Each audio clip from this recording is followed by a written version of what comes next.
자, 우리 전은주 사모님의 찬양을 굉장히 오랜만에 우리가 들어요. 어떤 우리 성도님이 그러시더라고요. 전은주 사모님 왜 요즘 찬양을 좀 안 하세요? 오래됐는데 오늘 마침 이렇게 찬양으로 하나님께 영광을 돌려주셨는데 아주 큰 은혜의 찬양이었습니다. 늘 감사를 드립니다. 여러분, 전은주 사모님 감사합니다. 다시 한번 박수 한번 해주시길 바랍니다. 예, 고맙습니다. 오늘 하나님 앞에 나오신 여러분, 우리 하나님께서는 예비하신 은혜를 여러분들에게 부어주시기를 간절히 원하십니다. 주님의 날 하나님 앞에 나와서 예배하는 여러분 한 분 한 분을 진심으로 축복합니다. 11월을 우리가 감사의 달이라고 이렇게 이야기를 하지요. 감사의 달을 우리가 제대로 보내기 위해서 오늘 저는 감사에 초점을 맞추고 말씀을 전하려고 합니다. 여러분, 우리는 2020년 코로나와 함께 살아가고 있습니다. 앞으로 얼마나 더 이 코로나와 함께 살아야 될지를 저희는 알 수가 없습니다.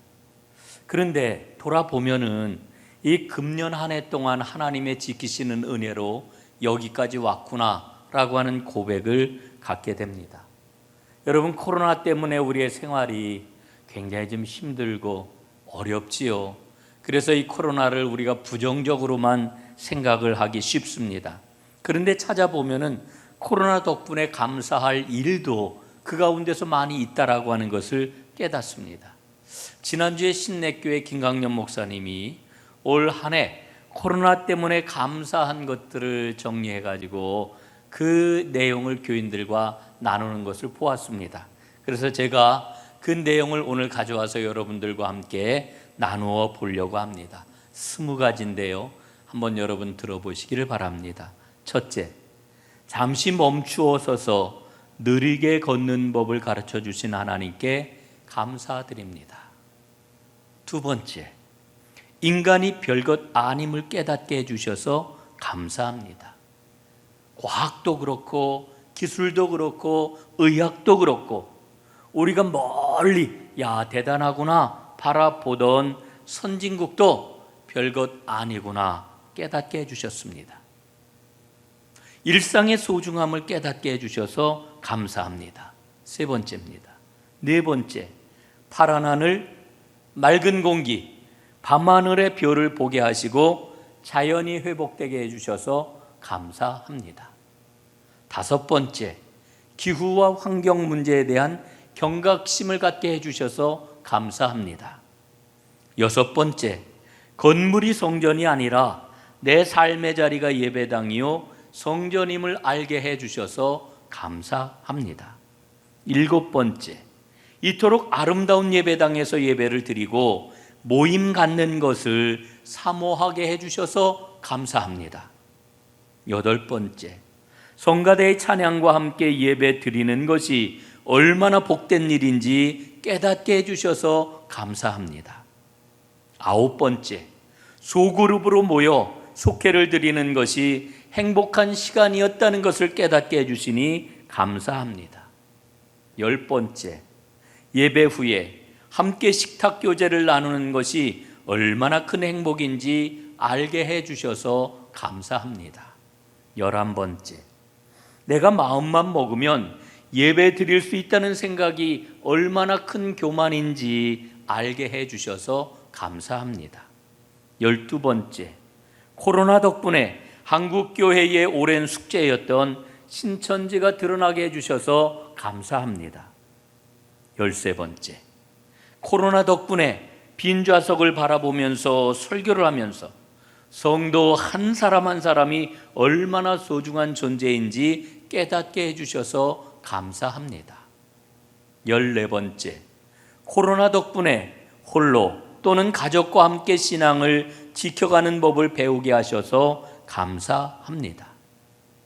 15번째, 코로나 덕분에 우리 교회가 영상 예배를 앞당겨 실시하며 훈련하게 하셔서 감사합니다.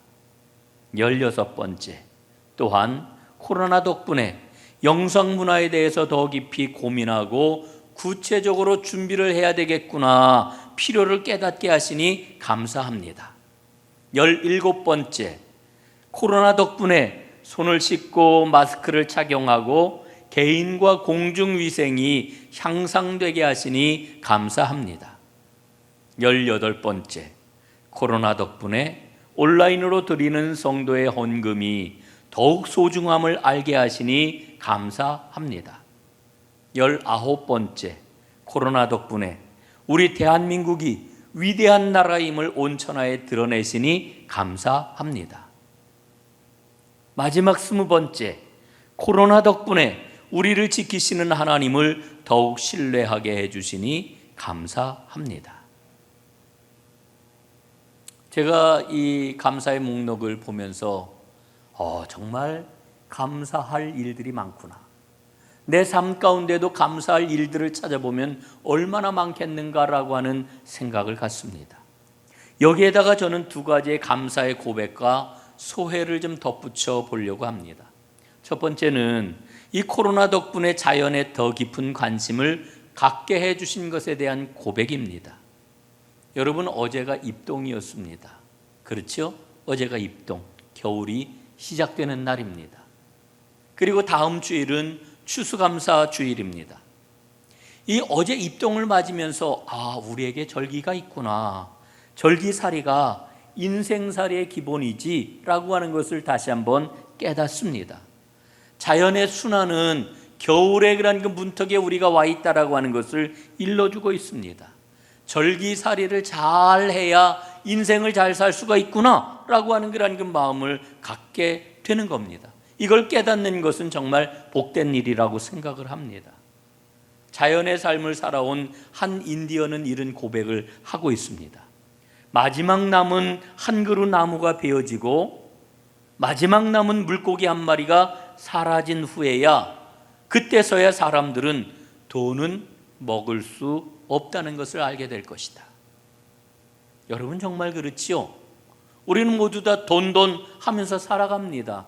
그러나 그 돈으로 살 수 있는 진정한 그런 그 생명거리들은 여러분 어디에서 나오는 걸까? 잊고 살 때가 얼마나 많은지 몰라요. 이 입동이라고 하는 절기는 우리 자신을 돌아보고 들여다보고 맑고 깨끗한 거울을 만들어야 하는 그런 때입니다. 나뭇잎처럼 나를 가리고 있던 허위와 가식의 거칠애를 벗어 던지는 때인 거지요. 내 안에서 하나님을 가리고 있던 거짓 믿음을 거두어내는 절기이기도 합니다. 여러분, 추수감사절기가 입동 때와 이렇게 맞닿아 있다라고 하는 게 저는 굉장히 의미가 있다고 생각을 합니다. 나는 누구입니까? 나는 지금 제대로 살고 있습니까? 이걸 물으면서 우리 믿음살이를 점검하는 것은 정말 귀한 일 아니겠습니까? 하나님 앞에 감사하는 삶을 살고 있는지를 다시 한번 돌아보는 것, 인생의 가장 중요한 일이라고 저는 생각을 합니다. 이게 첫 번째로 이 자연을 보면서 다시 한번 저의 삶을 돌아보게 되는 거죠. 두 번째, 코로나 덕분에 진정한 의미의 교회가 무엇인지 거듭거듭해서 질문을 던지게 해주시는 것에 대한 고백이 있습니다. 여러분, 이 코로나 상황을 겪으면서 우리는 수도 없이 질문을 던지고 있어요. 진정한 교회는 어떤 교회인가? 우리가 하나님 앞에 드리는 진정한 예배는 어떤 예배인가? 라고 하는 이런 질문을 던지지요. 여러분, 그러면서 이 코로나 때문에, 코로나를 통하여 여러분 교회에 대한 그런 그 새로운 생각들을 우리가 갖게 되었잖아요.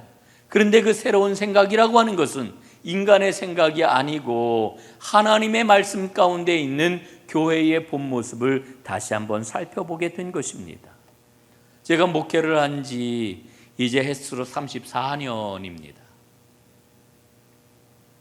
여러분, 이 교회에 대한 지난 40여 년 동안에 우리 한국교회의 기본적인 프레임이 있습니다. 교회는 멋지고, 교회는 아름답고, 교회는 풍성하고, 교회에는 넘쳐나는 축복과 교회에는 강함이 있고 교회에는 승리가 있다라고 하는 이와 같은 생각이 있지요. 여러분, 그런데 이와 같은 축복의 1차적인 대상이 누구였습니까? 교회 안에 있는 교인들입니다.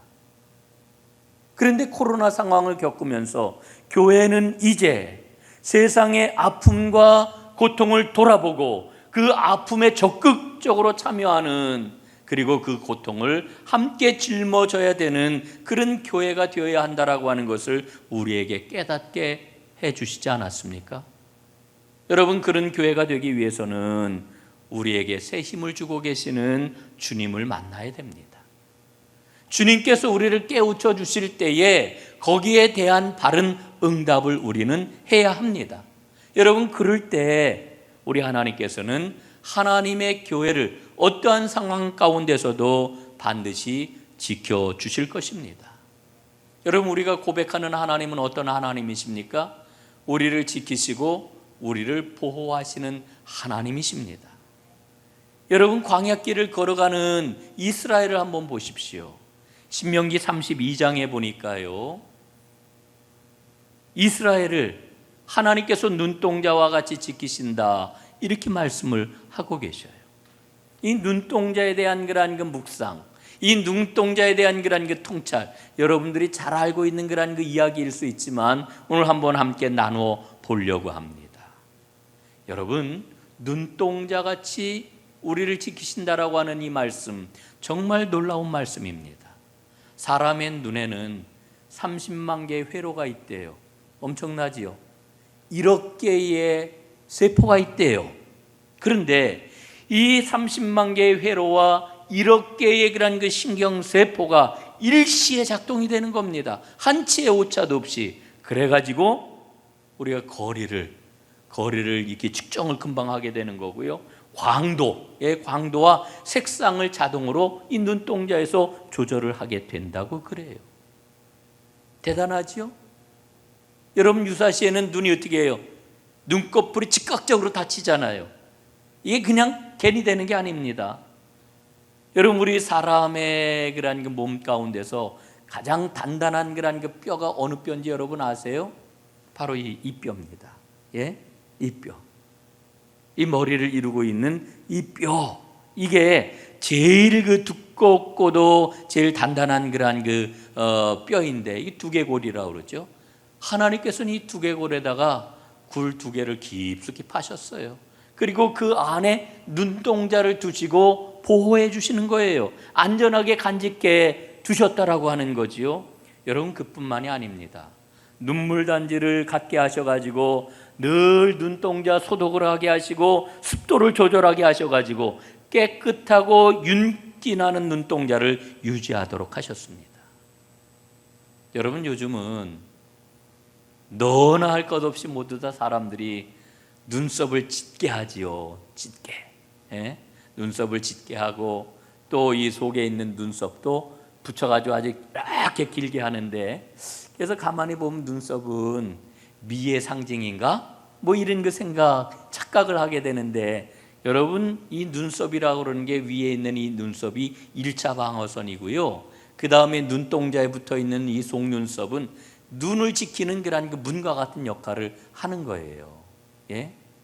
하나님이 그렇게 만드신 거죠. 보호하시는 거예요. 여러분, 오늘 아침에 일어나셔가지고 눈곱들 다 떼셨지요. 눈곱이라고 그러는 게 무엇입니까? 이 눈곱이라고 그러는 게 우리 눈 안에 있던 이 불순물이 밤새도록 이 눈물로 씻어내가지고 생겨난 것, 이게 바로 눈곱이라고 그래요. 여러분, 그러니까 하나님께서 하나님의 백성을 눈동자와 같이 지키신다라고 하는 이 말씀은 어마어마한 말씀이에요. 정말로 놀라운 말씀이에요. 하나님께서는 하나님의 백성을 아주 조심스럽게 그리고 아주 완벽하게 지켜주신다, 이렇게 말씀을 하고 있는 거지요. 그런데 여러분, 신명기 32장에 보면은 이 눈동자와 같이 지키신다라고 하는 말씀과 함께 또 어떤 말씀이 나오느냐? 독수리가 날개를 펴서 새끼를 없는 것 같이 다루신다 하는 말씀이 나와요. 독수리가 새끼를 다루는 것처럼 하나님이 이스라엘 백성들을 다루신다는 거예요. 여러분, 독수리는요, 자기 새끼를 어떻게 훈련시키는지 알아요? 이 새끼들은 안전한 보금자리에서 나오려고 하지를 않습니다. 그러나 때가 되면 어떻게 해요? 이 독수리 어미가 새끼들을 자꾸 몰아내요, 끌어내요. 그리고는 높은 낭떠러지로 가가지고서는 새끼를 떨어뜨리는 거예요, 밑으로. 그럼 새끼가 어떻게 해요? 파닥파닥파닥 하면서 막 떨어지잖아요. 그러면은 추락하기 직전에 어미가 탁 나타나가지고는 그 큰 날개를 쫙 펴서 새끼를 받아낸다는 겁니다. 그리고 다시 하늘로 올라가요. 새끼를 또 떨어뜨려요. 그리고 밑에서 또 받아요. 언제까지 일을 할까요? 새끼가 날개의 힘을 얻어가지고 날을 수 있을 때까지. 그래서 독수리는 하늘의 왕이 되는 겁니다. 여러분 보세요. 하나님은 이스라엘 백성을 향하여 뭐라고 말씀하십니까? 눈동자와 같이 내가 너희를 보호하겠다. 내가 독수리 새끼를 다루듯이 너희를 다루겠다 말씀을 하십니다. 여러분, 하나님은 이스라엘 백성들을 보호하실 뿐만 아니라 독수리처럼 훈련시켜 하나님 나라의 용사가 되기를 원하고 계시는 거지요. 여러분, 우리는 그 하나님을 신뢰합니다. 우리는 하나님께서 우리를 다루시는 방법에 대해서 절대적으로 옳습니다. 아멘하고 그분의 다루심을 받아들입니다. 여러분, 하나님께서는 우리에게 초유의 코로나 상황을 겪게 하시면서 우리를 훈련시키고 계십니다. 우리를 강하게 하기를 원하십니다. 그 하나님을 신뢰하고 믿음으로 하나님 앞에 가까이 나아가는 진정한 감사의 사람들이 다 되시기를 간절히 바랍니다. 바울은 오늘 본문에서 골로새 교인들에게 성도들이 실천해야 하는 신앙의 덕목이 무엇인지를 일러주고 있습니다. 여러분, 그 결론이 뭘까요? 그 결론은 하나님 아버지께 감사하라. 이게 결론입니다. 17절에 사용되고 있는 이 감사하라 하는 말은 유카리스툰데스라고 하는 단어를 사용을 하는데 은혜에 대해서 감사하라 하는 뜻입니다. 여러분, 우리는 그리스도인이에요. 예수 믿는 사람이에요. 여러분, 온전한 그리스도인은 어떤 사람일까요? 감사하는 사람입니다. 모든 일에 감사하는 삶을 살아간다라고 하면은 틀림없이 하나님의 인도함을 받고 있구나, 이렇게 이야기할 수가 있는 거지요. 여러분, 오늘 본문을 통해 가지고 우리가 감사해야 하는 이유가 무엇인지를 구체적으로 좀 살펴보도록 하겠습니다. 우리가 감사해야 하는 이유, 첫 번째, 평강을 주시기 때문입니다. 15절 말씀 한번 보겠습니다. 그리스도의 평강이 너희 마음을 주장하게 하라. 너희는 평강을 위하여 한 몸으로 부르심을 받았나니 너희는 또한 감사하는 자가 되라. 아멘. 자, 여러분, 여기에서 평강이라고 하는 것은 영적으로 평안하다라고 하는 그런 뜻입니다. 주님을 믿는 사람은 하나님께서 하늘의 평화를 주십니다. 예? 하나님께서 하늘의 평화를 주세요. 그런데 오늘 말씀을 보니까 뭐라고 그러는 거 아니? 그 평강이 너희 마음을 주장하게 하라, 이렇게 말씀을 하고 있어요. 너희 마음을 주장하게 하라. 여러분, 주장하다라고 하는 이 말의 본래 뜻이 뭔지 아세요? 운동 경기의 심판으로 행동하다라고 하는 뜻이에요. 예? 운동 경기의 심판으로 행동하다. 여러분, 축구들 좋아하시나요?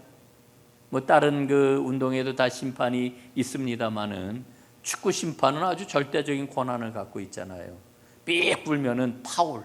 예? 이 페널티 박스 안에서, 사각 박스 안에서 반칙을 하게 될 것 같으면은 탁 찍잖아요. 이게 뭐예요? PK, 페널티킥. 한 골 먹는 거예요, 그냥. 판정을 이렇게 내리면. 때로는 어떤 걸 해요? 옐로우 카드 막 내놔요. 여러분, 나중에 레드 카드 내놓으면 어떻게 돼요? 경기장에서 쫓겨나는 거예요. 퇴장.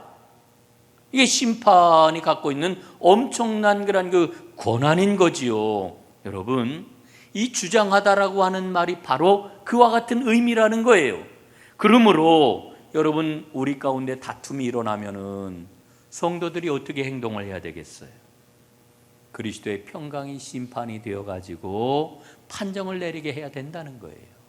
다시 말씀을 드리면은 성도들의 모든 삶의 결론은 평화를 이끌어내는 게 돼야 된다라고 하는 거예요. 이게 평강이 너희 마음을 주장하게 하라는 말씀의 뜻이에요.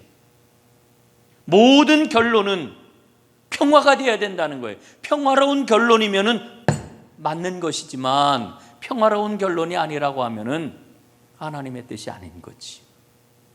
사랑하는 여러분, 그 평강이 우리의 삶을 주장하기 위해서는 꼭 필요한 게 있습니다. 그게 뭐냐? 나 자신을, 우리 자신을 주님께 맡기는 거죠. 주님께 맡겨야 됩니다. 사랑하는 여러분, 여러분 자신을 주님께 맡기는 그 은혜가 여러분에게 있기를 주님의 이름으로 축복합니다. 그럴 때 우리는 감사하는 사람이 될 수가 있어요. 여러분, 감사해야지. 감사가 잘 안 돼요. 왜? 나를 주님께 맡기지 못하기 때문에. 나를 주님께 맡겨야 됩니다. 예. 주님은 오르십니다. 주님은 틀림없습니다. 내 마음은 흔쾌하지가 않아요. 내 마음엔 확신이 없어요. 내 마음엔 억울함이 있어요. 나에겐 아직 속상함이 있어요. 그런데도 주님께 나 자신을 맡기게 될 때에 평강이 나를 주장하게 되고, 여러분 거기에서 감사가 나오게 되는 겁니다. 여러분, 우리는 결론을 주님께 맡긴 사람들 아닙니까? 하나님이 합력하여 선을 이루신다고 우리에게 약속하고 있지 않습니까? 근데도 여전히 내 마음에 성이 차지 않으면 안 되는 거예요. 맡기세요. 맡기는 것, 이게 깊은 영성입니다. 뭐를 하는 게 깊은 믿음, 깊은 영성이 아니고 온전히 나를 맡기는 것, 이게 깊은 영성이고 깊은 믿음입니다. 그래서 우리는 날마다 주님께 나를 맡기는 연습을 해야 돼요. 그럴 때 평강이 나를 주장하게 되고 나는 감사의 사람이 될 수가 있는 거지. 여러분, 이 믿음의 고백이, 이 믿음의 아름다움이 저에게도 여러분에게도 넘쳐나기를 간절히 바랍니다. 두 번째로, 우리 안에 말씀이 거하기 때문에 우리는 감사할 수 있어요. 16절 말씀입니다. 그리스도의 말씀이 너희 속에 풍성히 거하여 모든 지혜로 피차 가르치며 시와 찬송과 신령한 노래를 부르며 감사하는 마음으로 하나님을 찬양하고 그랬습니다. 그리스도의 말씀이 너희 속에 풍성하게 거하게 하라, 이런 뜻이죠. 말씀이 우리 안에 거해야 된답니다. 여기서 말씀이라고 하는 단어는 로고스라고 하는 단어를 사용을 해요. 예수님께서, 그리스도께서 주신 생명의 말씀이지요. 말씀이 우리 안에 거하게 될 때 감사하는 마음이 찾아오는 겁니다. 여러분, 말씀이 우리 안에 있으면은 그 말씀 때문에 기쁘잖아요. 그 말씀 때문에 힘이 나잖아요. 그 말씀 때문에 낙심했던 마음이 사라지고 용기가 막 솟아나잖아요.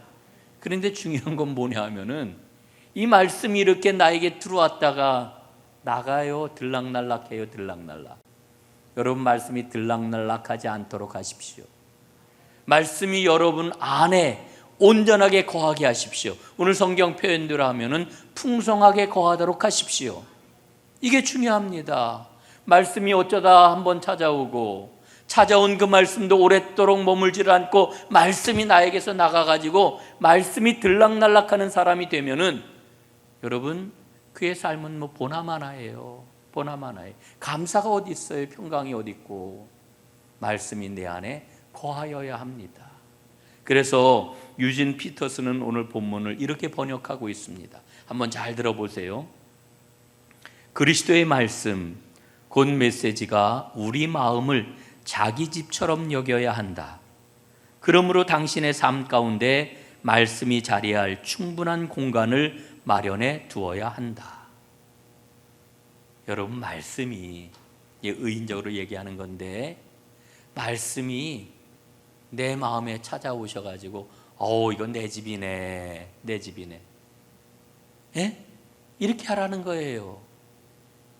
이렇게 하라는 거예요. 여러분의 삶 가운데 말씀이 자리할 충분한 공간을 마련해 두어라, 이렇게 지금 말씀하고 있는 거예요. 여러분, 우리 얼마나 바빠요. 너무너무 분주하시지요? 여유가 없어요. 예?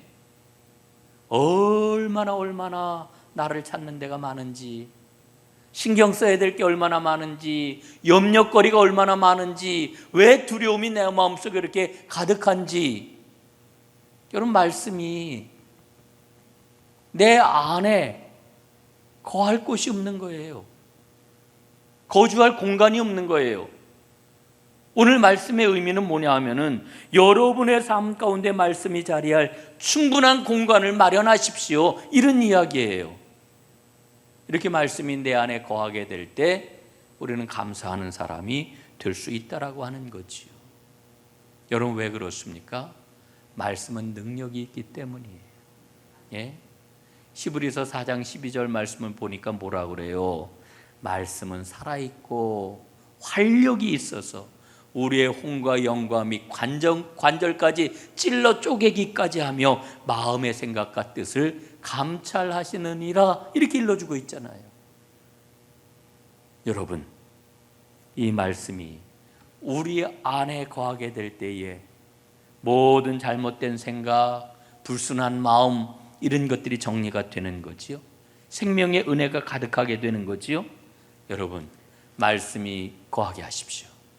그래서 감사의 삶을 살아가는 하나님의 사람들이 다 되시기를 간절히 바랍니다. 자, 세 번째로는 이름을 힘입기 때문에 우리가 감사할 수 있습니다. 17절 말씀 한번 보겠습니다. 또 무엇을 하든지 말에나 일에나 다 주 예수의 이름으로 하고 그를 힘입어 하나님 아버지께 감사하라. 예. 주 예수의 이름으로 하고 그를 힘입어라, 이렇게 말씀해 주고 있어요. 여기서 이름이라고 하는 단어는 오노마티라고 하는 단어를 사용하는데, 이건 단순하게 그냥 이름을 부르는 걸 뜻하는 게 아니고요, 인격을 의미하는 그런 단어입니다. 성경이 쓰여질 당시 이 고대 근동 지방에서는 신뢰하는 사이가 아니면 이름을 알려주질 않았어요. 신뢰해야만 이름을 서로 통성명을 하는 거죠. 그럴 수가 있었어요. 여러분, 하나님은 하나님의 이름을 우리에게 알려주셨어요. 우리를 신뢰하기 때문에, 예? 신뢰하기 때문에 이름을 주셨다라고 하는 이 이야기는 전적으로 신뢰한다라고 하는 그런 이야기예요. 제가 아주 굉장히 존경하는 어른이 있어요. 정말 따르고 싶은 그런 그 선배가 있어요. 그런데 그분이 저를 신뢰하는 거예요. 아유, 이광선 목사는 믿을만해. 이광선 목사는 참 좋은 사람이야. 이광선 목사는 틀림없어. 이렇게 신뢰를 보내는데 내가 그 기대에 부응하지 못한다라고 하면은 얼마나 그분이 실망할까요? 예? 그분의 얼굴을 언제라도 본다고 그러면은 얼마나 내가 미안해 얼굴도 들지 못할까요? 여러분, 하나님은 우리를 신뢰하신단 말이에요. 그래서 그 이름을 우리에게 주셨단 말이에요. 그 이름을 힘입어서 복된 삶을 살라고 오늘 말씀을 하시는 거거든요. 그런데 우리가 그렇지 못하다라고 하면은 여러분, 얼마나 우리가 폐를 끼치는 게 돼요. 얼마나 누가 되는 거겠어요. 여러분, 하나님은 우리를 신뢰하셔서 우리에게 이름을 주셨고 말씀하기를 내 이름을 힘입어서 너 멋지게 살아라 말씀하시는 거잖아요. 사랑하는 여러분, 예수의 이름을 힘입으시기를 간절히 바랍니다. 예수의 이름을 힘입어 사는 사람의 특징이 뭐냐? 감사해요. 감사할 수 없는 상황에서도 감사하는 거예요. 어떤 상황에서도 감사를 잃지 않는 거예요. 여러분, 사도 바울은 복음으로 살아가는 삶을 딱 두 가지 단어를 가지고 정리를 했잖아요. 그 두 가지 단어가 뭡니까? 첫째, 벗어라. 벗어라. 둘째, 입어라. 뭘 벗으라는 거예요? 옛사람을 벗으라는 거예요. 뭘 입으라는 거예요? 새 사람을 입으라는 거예요. 옛사람을 벗어야 합니다. 여러분, 옛사람의 특징이 뭘까요? 옛사람의 특징, 불평과 원망이에요. 새 사람의 특징이 있어요. 새 사람의 특징이 뭘까요? 감사와 기쁨이에요. 옛사람을 벗어버리고 새 사람을 입어라. 이게 복음의 삶이고 이게 은혜 가운데 살아가는 삶이라고 말씀을 해주고 있잖아요. 광야의 이스라엘을 한번 보십시오. 광야의 이스라엘.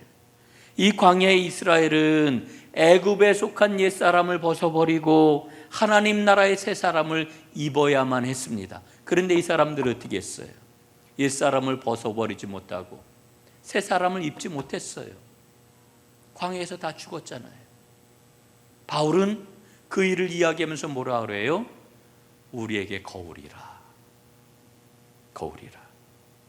사랑하는 여러분, 땅에 속한 옛사람을 벗어버리고 하늘에 속한 자로 살아가는 능력이 여러분 모두에게 임하기를 간절히 바랍니다.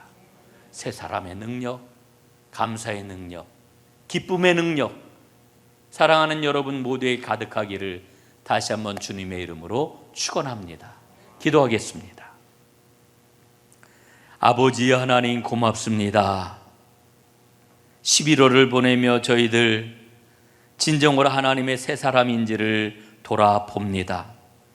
불평과 원망에 사로잡힌 옛사람 가운데 우리가 있지는 않은지, 진정으로 우리 삶 가운데 감사와 기쁨이 넘쳐나고 있는지, 이 새 사람의 특징을 가지고 우리 하나님께 영광 돌리며 하나님의 은혜와 복을 이 땅에 온전히 드러내는 하나님의 모든 사람들 되게 하옵소서. 주의 성령님 오셔서 우리의 연약함을 긍휼히 여기시고 새 사람을 덧입게 부족함 없는 믿음과 은혜를 우리 모두에게 허락해 주옵소서. 예수님 이름으로 기도드리옵나이다. 아멘.